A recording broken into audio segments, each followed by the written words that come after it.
ونؤمن به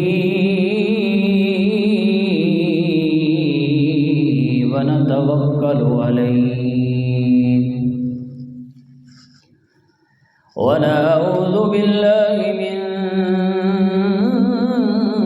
شرور أنفسنا ومن سيئات أعمالنا من يهده الله فلا مضل له ومن يضلله فلا هادي له ونشهد أن لا إله إلا الله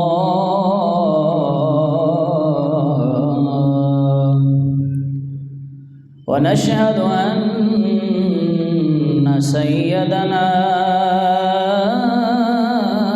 وسندنا ونبينا وحبيبنا وطبيبنا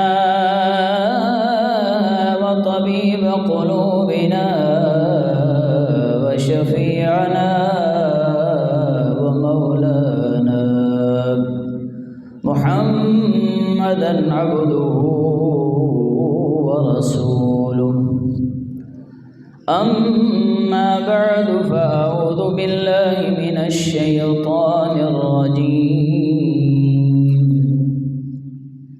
بسم الله الرحمن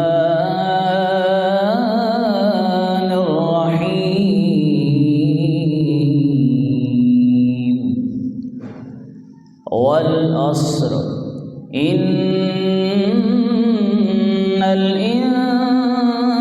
الإنسان لفي خسر إلا الذين آمنوا وعملوا الصالحات وتواصوا بالحق وتواصوا بالصبر آمنت بالله صدق الله العظيم وبلغنا رسوله النبي الكريم الأمين قال الله تبارك وتعالى في شان حبيبه مخبرا وآمرا إن الله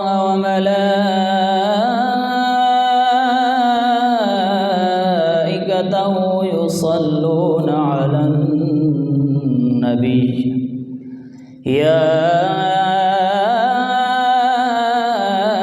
أيها الذين آمنوا صلوا عليه وسلموا تسليما اللهم صل على سيدنا ومولانا محمد وعلى آل سيدنا ومولانا محمد وبارك وسلم بلغ العلا بكماله كشف الدجى بجماله حسنت جميع خصاله صلوا عليه وآله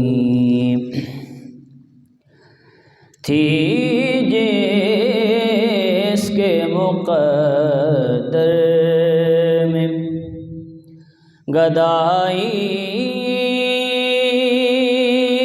تیرے در کی تھی جس کے مقدر میں گدائی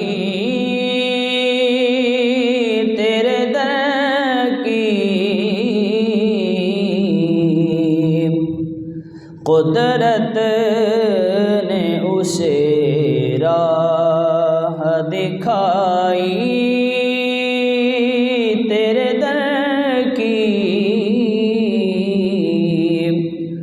قدرت نے اسے راہ دکھائی تیرے در کی، پھر اس نے کوئی اور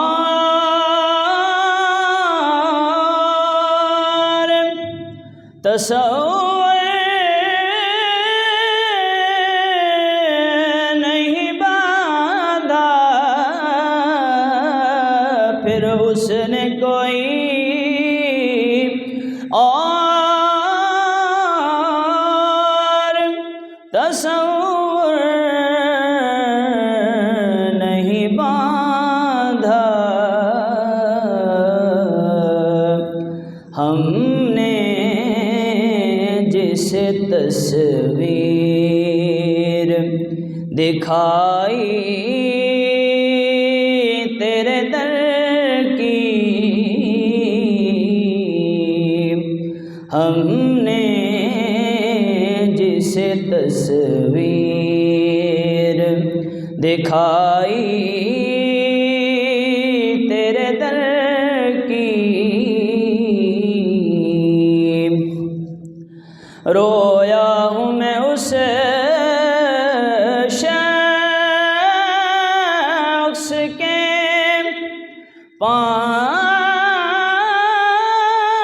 پاؤں سے لپٹ کر، رویا ہوں میں اس شخص کے پاؤں سے لپٹ کر، جس نے بھی کوئی بات سنائی تیرے در کی، جس نے بھی کوئی بات سنائی تیرے در کی،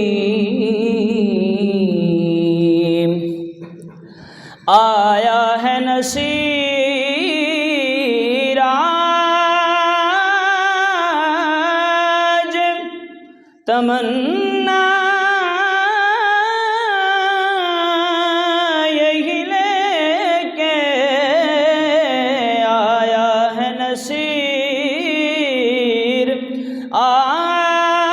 آج تمنا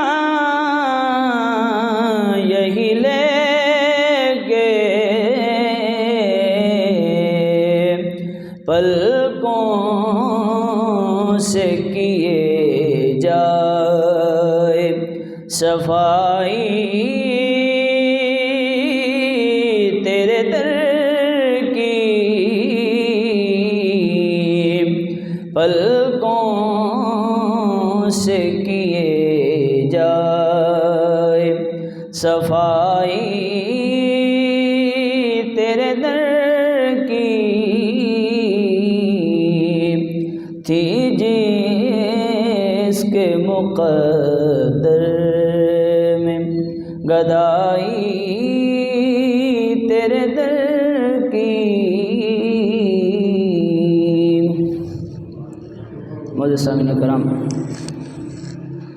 اللہ جل جلالہ عم نوالہ اعظم شانہ اتم برہانہ کی حمد و ثنا،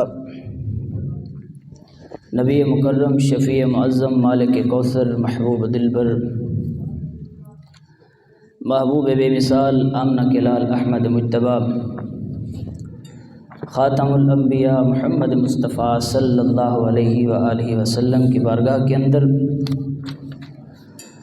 ہدیہ درود و نعت پیش کرنے کے بعد خلاق کائنات کی بارگاہ کے اندر دعا گو ہوں کہ خالق کائنات مجھے ناچیز کو مختصر وقت کے اندر اپنا مضمون قرآن اور حدیث کی روشنی کے اندر بیان کرنے کی توفیق عطا فرمائے،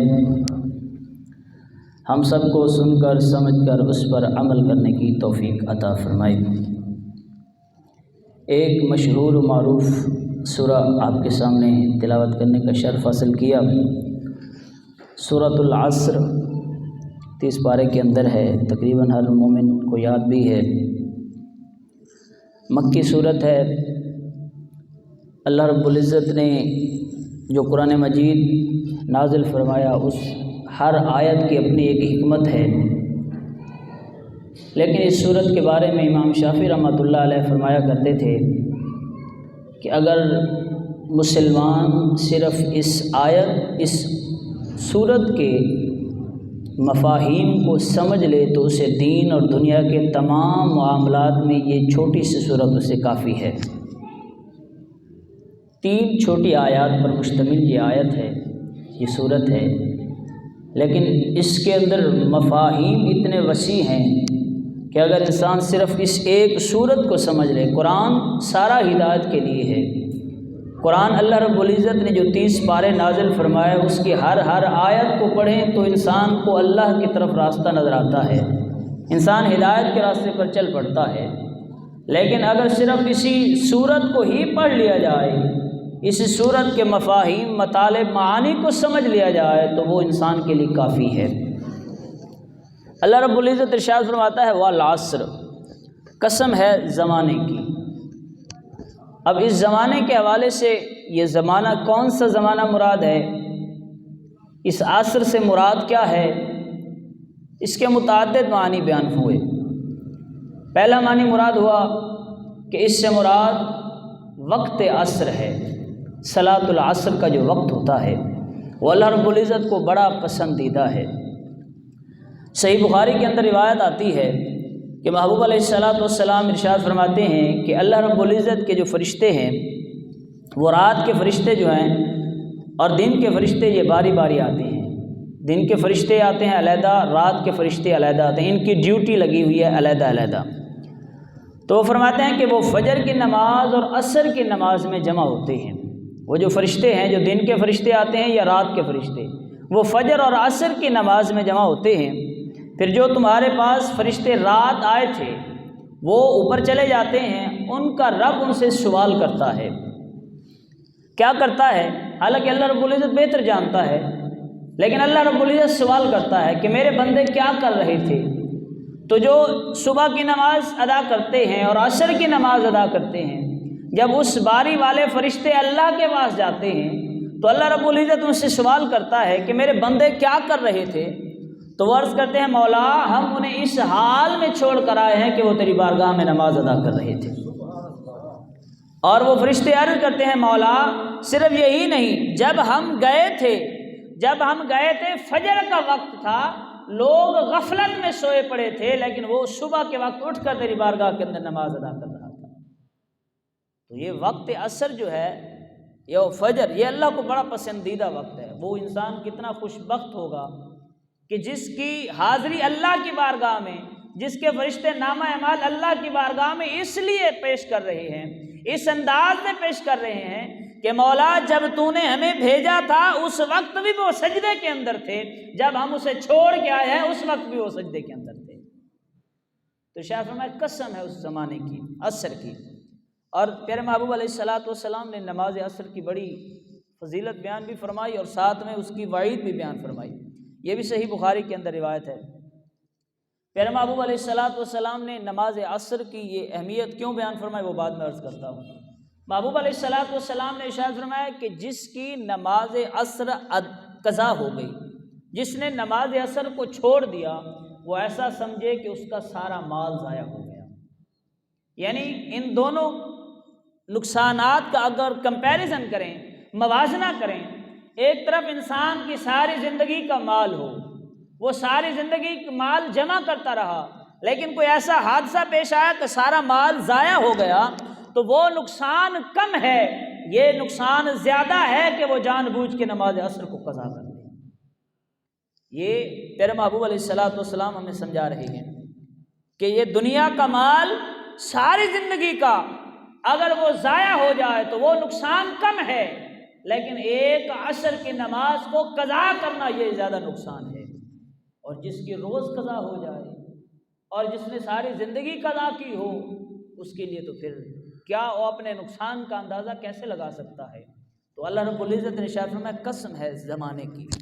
پیارے محبوب علیہ السلام نے اس کی یہ فضیلت بیان اس لیے فرمائی، اب احباب بزنس کرتے ہیں تو عصر کا جو وقت ہوتا ہے وہ بڑا شارٹ وقت ہوتا ہے، عصر کے بعد فوراً تھوڑی دیر کے بعد سورج غروب ہو جاتا ہے، تو کاروباری حضرات نے دکان کو سمیٹنا ہے، اسی وقت دکان کے اوپر اگر کوئی گاہک آ گیا، کسٹمر آ گیا، اب اس نے اس کو بھی ہینڈل کرنا ہے، اب اس نے اپنی دکان کو بھی کلوز کرنا ہے، ادھر آذان کا بھی وقت ہو گیا۔ اب یہ انسان کے لیے آزمائش ہے۔ اللہ قسم زمانے کی عصر کے وقت کی قسم اس لیے کھا رہا ہے کہ آئے انسان کہیں گمراہ نہ ہو جانا کہ یہ دنیا کا مال سمیٹتے ہوئے، اپنے کاروبار کو سمیٹتے ہوئے یا کسٹمر کو ہینڈل کرتے ہوئے جو اللہ رب العزت کا احکام آ گئے، جو اللہ نے نماز کی طرف بلایا، کہیں اسے ترک نہ کر دینا۔ تو یہ اللہ رب العزت نے ارشاد فرمایا کہ جو اسے ترک کر دے گا، ان الانسان لفی خسر، بے شک وہ انسان خسارے کے اندر ہے۔ پہلی آیت کے اندر اللہ نے قسم اٹھائی کہ قسم ہے زمانے کی، قسم ہے عصر کے وقت کی، بے شک انسان خسارے میں ہے۔ اب وہ انسان وہ سمجھ رہے کہ میں نے کوئی چیز بیچ لی، اس میں سے مجھے پروفٹ آ گیا، میں فائدہ مند ہو گیا، مجھے کوئی فائدہ مل گیا، لیکن اللہ ارشاد فرما رہا ہے کہ نہیں، یہ دنیا کا مال تو تم نے کما لیا، لیکن جو اللہ رب العزت کا حکم ٹھکرا کے تم نے نقصان کیا، وہ تمہارا سب سے بڑا نقصان ہے۔ ان الانسان لفی خسر، کہ انسان خسارے کے اندر ہے۔ اور اس عصر سے مراد زمانہ بھی ہے، یہ عام زمانہ۔ زمانے کے اندر اگر دیکھیے، آپ کو بڑے بڑے بادشاہ نظر آئیں گے، اب اس میں عبرت ہے، اللہ قسم کیوں اٹھاتا ہے؟ تاکہ انسان اس کی طرف متوجہ ہو، اسے دیکھے اور اسے عبرت حاصل کرے کہ اس میں میرے لیے نصیحت کیا ہے، کہ میں نے اس سے سبق کیا حاصل کرنا ہے۔ تو اللہ رب العزت ارشاد میں قسم ہے زمانے کی۔ اب زمانے کو دیکھیے، بڑے بڑے بادشاہ آئے، پوری دنیا پر حکمرانی کرنے والے آئے، لیکن آخر زمانے نے جب پلٹا کھایا تو وہ زمین کے نیچے پڑے تھے۔ وہی لوگ جن کے کپڑے پر مٹی لگنا وہ گوارا نہیں کرتے تھے، جب زمانے نے پلٹا کھایا، جب زمانے نے اپنا وقت دکھایا، تو وہی لوگ مٹی کے نیچے دب گئے، اب ان کا نام کوئی نہیں جانتا۔ تو یہ زمانے کو اللہ نے ہائی لائٹ کیا، اس کو اللہ رب العزت نے ہمارے لیے نشاندہی کی کہ اسے سمجھیں کہ ایسا نہ ہو کہ زمانے کے اندر گمراہ ہو جائیں، دن رات صرف دنیا کے اندر گم ہو جائیں اور سمجھیں کہ اس دنیا کی کامیابی حقیقی کامیابی ہے۔ ارشاد فرمایا نہیں، ان الانسان لفی خسر، کہ بے شک انسان خسارے کے اندر ہے۔ اگر انسان اس دنیا کو دیکھے کہ کتنے بڑے بڑے بادشاہ ہیں، لیکن جب زندگی کا وقت ختم ہوا تو وہ ختم ہو گئے، تو ہمارے ساتھ بھی یہی ہونا ہے۔ یہ ہمارے اوپر جو وقت چل رہا ہے، اگر اللہ رب العزت کا انعام ہو رہا ہے، اللہ کا اکرام ہو رہا ہے، اللہ کی طرف سے رحمت کی بارش کا نزول ہو رہا ہے، تو یہ اللہ رب العزت کو، ہم اس رحمتوں کو جو اللہ رب العزت ہم پر نزول فرما رہا ہے، اللہ کی نافرمانی کا سبب نہ بنائیں۔ ایسا نہ ہو کہ ہمارے پاس دولت آ جائے، ہمارے پاس شہرت آ جائے، ہمارے پاس رتبہ آ جائے، ہمیں دنیا کے اندر فراوانی مل جائے اور ہم اللہ رب العزت کی نافرمانی کو پر آمادہ ہو جائیں۔ شاید میں نہیں، والعصر، زمانے کو سامنے رکھنا ہے۔ یہ وقت ہمیشہ ایک جیسا نہیں رہنا۔ ابھی تم پر اگر عروج ہے تو ہو سکتا ہے اگلا لمحہ تمہارے لیے آخری لمحہ ہو، اگلا سانس تمہارا آخری سانس ہو، اور اس کے بعد تمہیں کوئی مہلت ہی نہ ملے۔ تو شاید فرمایا کہ والعصر ان الانسان لفی خسر، اگر انسان اس زمانے کے اندر کھو گیا تو بے شک انسان خسارے کے اندر ہے۔ یہ زمانہ بھی ہمیں اس بات کا درس دے رہا ہے کہ کہیں ایسا نہ ہو کہ اللہ رب العزت کی نافرمانی پر آمادہ رہنا، ساری زندگی اللہ رب العزت کی نافرمانی میں گزار دینا۔ شاید فرمایا نہیں، یہ تمہارے لیے خسارہ ہے۔ اب اللہ رب العزت نے ہمیں زندگی دی، اب زمانے کے حوالے سے انسان کیسے خسارے میں ہے۔ اب اگر میں دیکھوں، میری 30 سال کی زندگی ہے، اس 30 سال کی زندگی میں ہر لمحہ میرے لیے خسارہ ہے۔ وہ کیسے؟ اگر میں نے کوئی لمحہ اللہ رب العزت کی نافرمانی میں گزارا تو اس کا حساب تو دینا ہے۔ وہ لمحہ خسارے کے اندر گیا، اس میں نے کوئی نیک عمل نہیں کیا، نہ پیارے محبوب علیہ السلام کی ذات پر درود پڑھا، نہ میں قرآن مجید کی تلاوت کر سکا، نہ میں نماز ادا کر سکا۔ جو لمحہ غفلت کے اندر گزر گیا وہ میرے لیے خسارے کا سبب بنا۔ اور اگر میں عبادت بھی کرتا رہا، لیکن جس طرح اللہ رب العزت نے قرآن کے اندر ارشاد فرمایا کہ نماز خشوع اور خضوع کے ساتھ ادا کرنی ہے، اور خشوع اور خضوع کے جو مراحل ہیں وہ غیر متناہی ہیں، ان کی کوئی لمٹ نہیں ہے۔ ہو سکتا ہے میں پہلے درجے پر ہوں اور اللہ رب العزت چاہتا ہو کہ میں 5ویں درجے پر خشوع کے پہنچ کر عبادت کرتا، لیکن میں پہلے درجے تک ہی پہنچ سکا تو بھی میں 4 درجے خسارے میں رہا۔ تو اللہ رب العزت ارشاد فرماتا ہے کہ زمانے کے حوالے سے، امام فخر الدین رازی رحمۃ اللہ علیہ اس کی تفسیر کے اندر فرماتے ہیں، زمانے کے حوالے سے انسان خسارے کے اندر ہے، ہر انسان کوئی خسارے سے بری نہیں ہے۔ اگر تو وہ گناہ گار ہے، جتنے لمحات وہ اللہ کی نافرمانی میں گزارتا ہے وہ اللہ رب العزت کے لیے، اللہ رب العزت نے اس کے لیے خسارہ لکھ دیا۔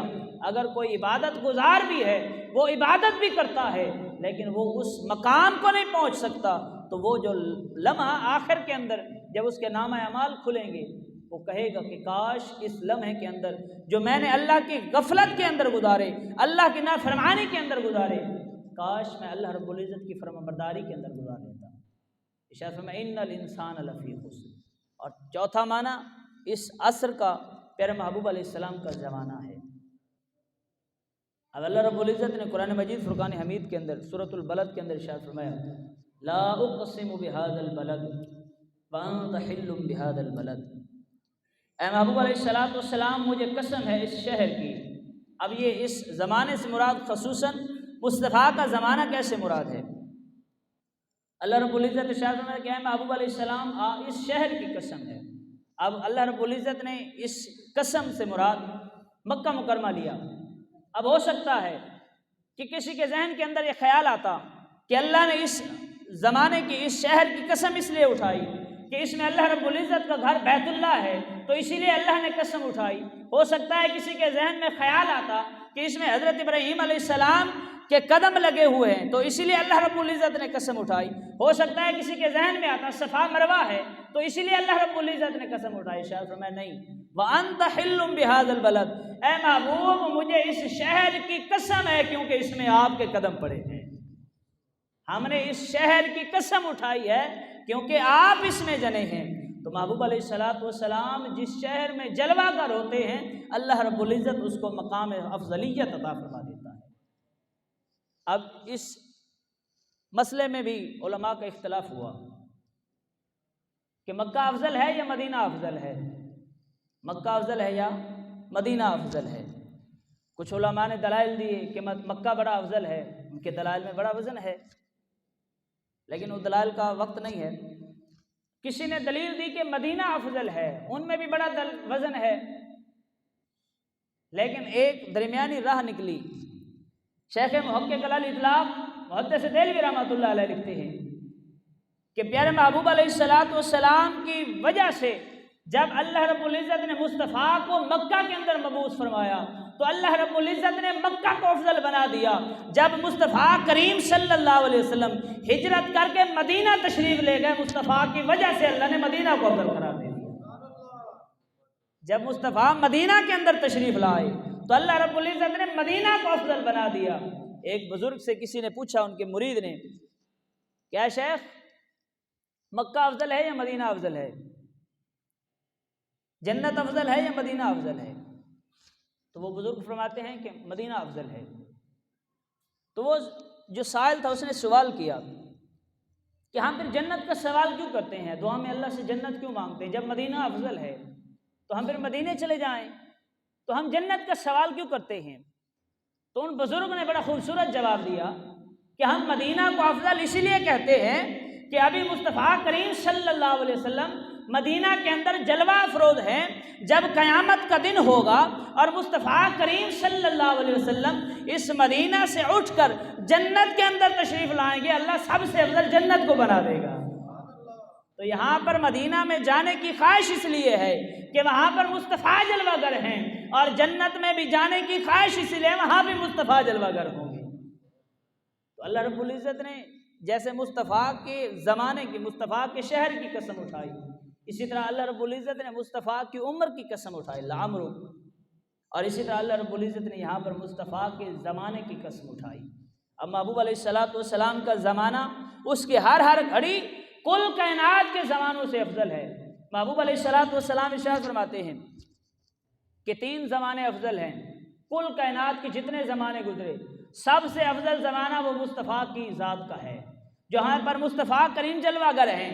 جتنا عرصہ مصطفیٰ کریم صلی اللہ علیہ وسلم اس دنیا پر مبعوث رہے، وہ لمحہ، وہ زمانہ کل کائنات کے زمانوں سے افضل ہے۔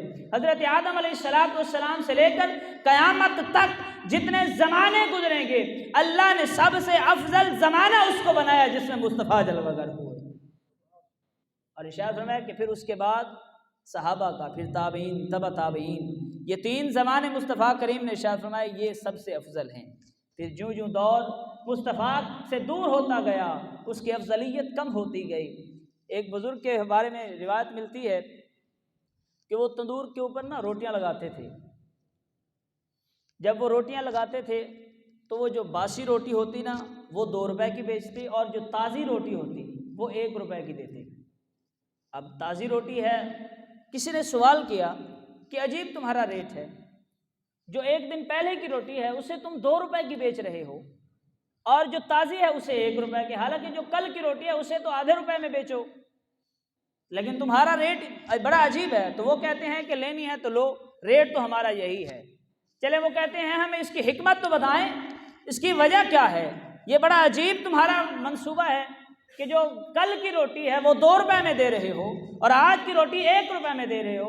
وہ کہتے ہیں میاں جو روٹی میں نے کل لگائی تھی اس کو مصطفیٰ کے زمانے سے 1 دن افضلیت ہے، اس لیے اس کی قیمت سب سے زیادہ ہے۔ وہ مصطفیٰ کے زمانے میں 1 دن پہلے آئی ہے، اس لیے اللہ رب العزت نے اس کو افضلیت عطا کی، اس لیے اس کا ریٹ بھی سب سے زیادہ ہے۔ جو عشق والے ہیں وہ تو پھر ایسے سوچا کرتے ہیں کہ وہ جو دن گزرا وہ مصطفیٰ کے زیادہ قریب تھا، تو اس دن جو روٹی لگی چاہے وہ تازی نہیں ہے لیکن اس کا ریٹ زیادہ ہو گیا۔ تو جو زمانہ مصطفیٰ سے دور ہوتا گیا تو وہ خسارے کے اندر جاتا گیا۔ تو محبوب علیہ السلام کا زمانہ سب سے افضل زمانہ، تو اللہ نے اس کی بھی زمانے کی قسم کھائی کہ اس زمانے کو دیکھو، وہ مصطفیٰ کریم کا زمانہ کیسا تھا کہ جب صبح کا سورج طلوع ہوتا صحابہ رضوان اللہ علیہم مجمعین مسجد کے اندر موجود ہوتے ہیں، نماز ادا کرتے ہیں، مصطفیٰ کی خدمت گزاری کرتے ہیں، وہیں پر اپنے کسب و معاش کرتے ہیں، اور جب جان لٹانے کا معاملہ آتا ہے تو جان بھی مصطفیٰ پر قربان کر دیتی ہے۔ تو جب انسان اس کو دیکھے پھر اپنا موازنہ کرے، ان الانسان لفی خسر، انسان خسارے کے اندر ہے، انسان ہمیشہ خسارے کے اندر ہے۔ اگر انسان، اب یہاں پر ایک بات ہے کہ کیا سارے انسان خسارے کے اندر ہیں؟ اب اگلی آیت کی طرف چلتے ہیں۔ اچھا، یہاں پر اللہ رب العزت نے یہ خسارے کا ذکر کر کے انسان کو ڈرایا، جیسے کوئی ڈاکٹر ہے، اس کے پاس کوئی مریض جائے اور وہ ڈاکٹر اسے بتائے کہ تمہیں کینسر ہے اور آخری سٹیج پر ہے، اور اس کا بتانا مقصد یہ تو نہیں ہوتا کہ وہ اسے ڈرائے اور جو چند لمحات اس کی زندگی کے باقی بچ گئے ہیں وہ بھی ان کے لیے مشکل بنا دے، نہیں، اس کا ڈاکٹر کا مقصد کیا ہوتا ہے کہ اسے بتایا جائے تاکہ یہ پرہیز کرے اور اس کی دوائی لے، اس کا علاج کرے، تاکہ اس کی زندگی کی جو باقی لمحات ہیں وہ آسانی کے ساتھ گزر سکیں۔ تو اللہ رب العزت نے بھی یہاں پر قسم اٹھائی، پھر انسان کو تنبیہ فرمائی کہ انسان خسارے کے اندر ہے، پھر آگے اللہ نے علاج فرمایا، علاج بتلایا کہ سارے انسان خسارے کے اندر نہیں ہیں، الا الذین آمنوا، وہ لوگ جو ایمان لائے، وعملوا الصالحات، اور پھر نیک عمل کیے، وتواصوا بالحق، اور ایک دوسرے کو حق کی تلقین کرتے رہے، وتواصوا بالصبر، اور ایک دوسرے کو صبر کی تلقین کرتے رہے۔ اب اس آیت کو بھی ہم نے سمجھنا ہے۔ ہم نے یہ سمجھ لیا کہ اللہ رب العزت نے یہ اعلان فرما دیا کہ انسان خسارے کے اندر ہے۔ اس زمانے کے اندر اگر انسان زندگی اللہ رب العزت کے احکامات کے مطابق نہیں گزارتا تو اس کے پاس چاہے جتنی دولت ہو وہ ہمیشہ خسارے کے اندر رہے گا۔ تو شاہ فرمایا کہ انسان خسارے سے بچ کیسے سکتا ہے؟ الا الذین آمنوا، کہ وہ سب سے پہلے تو ایمان لائے، وعملوا الصالحات، اور پھر نیک عمل کرے۔ نیک عمل اور ایمان، صرف یہ نہیں ہے کہ ایمان تو لے آئے اور پھر اس کے بعد نیک عمل نہیں کیے۔ مرجئہ ایک فرقہ ہے، پھر محبوب علیہ السلام ان کے بارے میں ارشاد فرماتے ہیں کہ مرجئہ اور قدریہ کا اسلام میں کوئی حصہ نہیں ہے، لا نصیبہ، ان کا کوئی حصہ نہیں ہے۔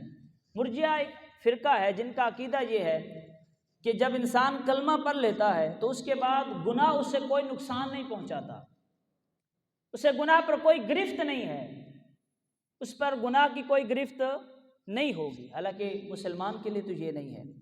اللہ رب العزت نے قرآن کے اندر مصطفیٰ کے فرامین کو دیکھیں، بھری پڑی ہیں کتب، یہاں پر مصطفیٰ نے سزاؤں کا بیان فرمایا کہ جب انسان گناہ کرتا ہے، فلاں گناہ کرے گا یہ سزا ملے گی، یہ سزا ملے گی۔ لیکن آج عموماً ہمارے معاشرے کے اندر یہ ہے کہ ہم ایمان لائے، لیکن جو اگلی اللہ نے شرط بیان کی کہ اگر خسارے سے بچنا ہے تو ایمان کے بعد جو سب سے افضل اور سب سے اہم چیز ہے وہ عامل الصالحات، وہ نیک عمل ہیں۔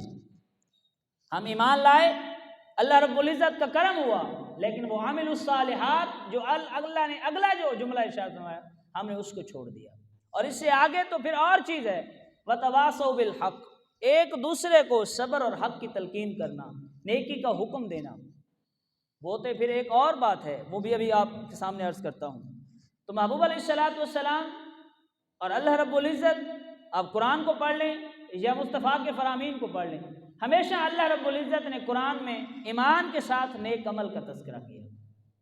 صرف ایمان پر اکتفا، ایمان بہت بڑی چیز ہے، یہ بھی ہے، یہ بھی حدیث سن لیجئے کہ محبوب علیہ الصلوۃ والسلام نے ارشاد فرمایا، جس نے اس بات کی گواہی دی کہ اللہ وحدہ لا شریک ہے، اس کا کوئی شریک نہیں، وہی عبادت کے لائق ہے، اور محمد صلی اللہ علیہ وآلہ وسلم اللہ کے رسول ہیں، تو اللہ اسے ضرور جنت عطا کرے گا۔ یہ ایمان کی شان ہے۔ لیکن پھر وہیں پر بات آئے گی کہ جو نیک عمل اللہ نے فرض کیے ان کو ترک کرنے کی اجازت نہیں ہے۔ اگر انسان نماز نہیں ادا کرتا اس کی الگ سزا ہے، روزہ نہیں ادا کرتا اس کی الگ سزا ہے۔ اللہ نے زکوٰۃ اسے صاحب استطاعت بنایا، صاحب نصاب بنایا، وہ زکوٰۃ ادا نہیں کرتا اس کی الگ سزا ہے۔ سزاؤں سے انسان بچ نہیں سکتا، لیکن بالآخر انسان کو جنت مل جائے گی۔ تو اللہ رب العزت نے ارشاد فرمایا کہ کامیاب لوگ اور جو خسارے سے بچنا چاہتے ہیں انہیں پہلے ایمان لانا پڑے گا، پھر نیک عمل کرنے پڑیں گے، اور اس کے بعد جو اگلی دو شرطیں ہیں وہ بھی ہیں ایمان کے ساتھ، دو تین شرطیں اور بھی ہیں نا۔ یہ ایمان پہلی شرط ہو گئی کامیابی کے لیے، دوسری شرط ہوگی نیک عمل، تیسری شرط ارشاد فرمایا وتواصوا بالحق، وہ ایک دوسرے کو حق اور صبر کی تلقین کرتے ہیں۔ خود نیک ہونا یہ کافی نہیں ہے انسان کے لیے، ہم تو یہاں پر خود نیک نہیں ہیں، میرے سمیت ہم سب گناہ گار ہیں، ہم تو خود اللہ کی عبادت کی طرف گامزن نہیں ہوتے، اللہ کی عبادت کی طرف آبادہ نہیں ہوتے، لیکن اللہ تو اس سے بھی آگے ارشاد فرما رہا ہے کہ خود بھی نیک عمل کرتے ہیں اور اپنے اہل و عیال کو بھی نیکی کا حکم دیتے ہیں، اپنے ماتحت کو بھی نیکی کا حکم دیتے ہیں۔ جو پچھلے جمعے دو بھی میں نے اسی بات پر پڑھا ہے کہ اگر انسان گھر کے اندر بڑا ہے تو اہل و عیال کی ذمہ داری، ان کو نیکی کا حکم دینا انسان پر لازم ہے، اور اگر انسان ان میں نرمی برتتا ہے تو بخاری شریف کے اندر ایک روایت آتی ہے، محبوب علیہ الصلوۃ والسلام نے ارشاد فرمایا کہ کچھ لوگ سفر کر رہے تھے سمندر کا، ایک کشتی کے لیے انہوں نے قرعہ ڈالا، قرعہ اندازی کی، تو کچھ لوگوں کے حصے میں نچلا پورشن آیا، کچھ لوگوں کے حصے میں اوپرلا پورشن آیا، اوپر والا پورشن آ گیا۔ اب جو نیچے والے لوگ تھے وہ پانی لینے کے لیے اوپر والوں کے پاس جاتے تھے، اور جو اوپر والے تھے وہ تھوڑی اس سے تنگی محسوس کرنے لگے، تو نیچے جو انسان بیٹھا تھا ایک، اس نے کلہاڑا اٹھایا اور وہ جو نیچے والا حصہ تھا وہاں پر سوراخ کرنے لگا۔ اب یہ بات سمجھنی ہے، وقت ہو گیا ہے، 2-4 منٹ اوپر ہو جائیں تو معاف کر دیجئے گا، بس آخری روایت آپ کے سامنے رکھنی ہے یہ روایت، اور پھر ہم نے اپنا محاسبہ کرنا ہے۔ تو محبوب علیہ السلام نے شاید میں اس کے پاس جب ہی کلہاڑا آیا، وہ اس نے نا جو جہاں پر وہ نیچے بیٹھے تھے پورشن پر، آخری وہ پھٹا ہے، اس میں وہ سوراخ کرنے لگا۔ اب لوگوں نے پوچھا کہ یہ کیا کر رہے ہو؟ اس نے کہا کہ مجھے پانی لینے کے لیے اوپر جانا پڑتا ہے اور اوپر والے لوگ تنگی محسوس کر رہے ہیں، تو میں نے تمہیں بھی تکلیف سے آزاد کرنے کے لیے اور خود کو بھی تکلیف سے آزاد کرنے کے لیے یہاں پر سوراخ کرنے کا ارادہ کیا ہے۔ میں نیچے سوراخ کر لیتا ہوں، جب پانی کی ضرورت پڑے گی تو میں نیچے سے سمندر سے پانی بھر لوں گا۔ اب بات یہ ہے کہ اگر کوئی اسے نہ روکے تو وہ کیا ہوگا؟ جیسے وہ سوراخ کرے گا وہ پانی ساری کشتی کے اندر آ جائے گا، اور جو اوپر والے محفوظ تھے وہ بھی زمین کے، وہ پانی کے اندر، جو نیچے بیٹھے وہ بھی پانی کے اندر۔ تو محبوب علیہ السلام نے ارشاد فرمایا کہ اللہ کی حدود میں نرمی برتنے والا بھی ایسے ہی ہے، اگر وہ گناہ کرنے والے کو روکتا نہیں ہے تو وہ گناہ کرنے والا خود بھی ہلاک ہوتا ہے، جو اس کا سربراہ ہوتا ہے اس کو بھی ہلاک کر دیتا ہے۔ تو اللہ نے ارشاد فرمایا کہ کامیابی اسی میں ہے، وتواصوا بالحق وتواصوا بالصبر، خود بھی نیک عمل کرنے ہیں اور اپنے اہل و عیال کو، ماتحت کو۔ اگر میں یہاں پر بیٹھا ہوں، کو قیامت کے دن مجھ سے سوال ہوگا کہ لوگوں کو دین کی تعلیم دی کہ نہیں؟ لوگوں کو نیکی کی طرف بلایا کہ نہیں بلایا؟ اگر میں نیکی کی دعوت نہیں دوں، ہمیشہ اگر بالفرض ہمیشہ اسی بات کا اللہ کی رحمت کا ذکر ہو، اللہ رب العزت کی رحمت بڑی وسیع ہے، اور لوگوں کو نیکی کی طرف دعوت نہ دی جائے، لوگ نماز کی طرف نہ آئیں، مساجد ویران پڑی ہیں، تو اس سے مجھ سے سوال نہیں ہوگا، تو سوال ہوگا۔ اور اگر گھر کے اندر بڑا سربراہ ہے، والد ہے، اس کے بچے ہیں، اس کی بیوی ہے، وہ نماز نہیں ادا کرتے، تو وہ کیا سمجھتا ہے؟ وہ خود نماز ادا کرتا رہے لیکن اس کے گھر والے نماز ادا نہ کریں، تو اس سے سوال نہیں ہوگا؟ اس سے ضرور سوال ہوگا کہ تم خود تو نماز ادا کر رہے تھے، لیکن جو ماتحت تھے، جو تمہاری ذمہ داری تھی، انہوں نے نماز ادا کیوں نہیں کی؟ تم نے انہیں تلقین کیوں نہیں کی؟ تو یہ سورۃ العصر جو میں نے شروع میں امام شافعی کا قول آپ کے سامنے رکھا، یہ سورۃ العصر ایسی صورت ہے کہ اگر مومنین پورے قرآن کی بجائے صرف اسی صورت کو ہی عمل کر لیں، اسی صورت کو ہی سمجھ لیں، تو انسان کی دین اور دنیا کی ساری زندگی آسانی کے ساتھ گزر سکتی ہے۔ دعا ہے کہ اللہ رب العزت ہم سب کو عمل کی توفیق عطا فرمائے۔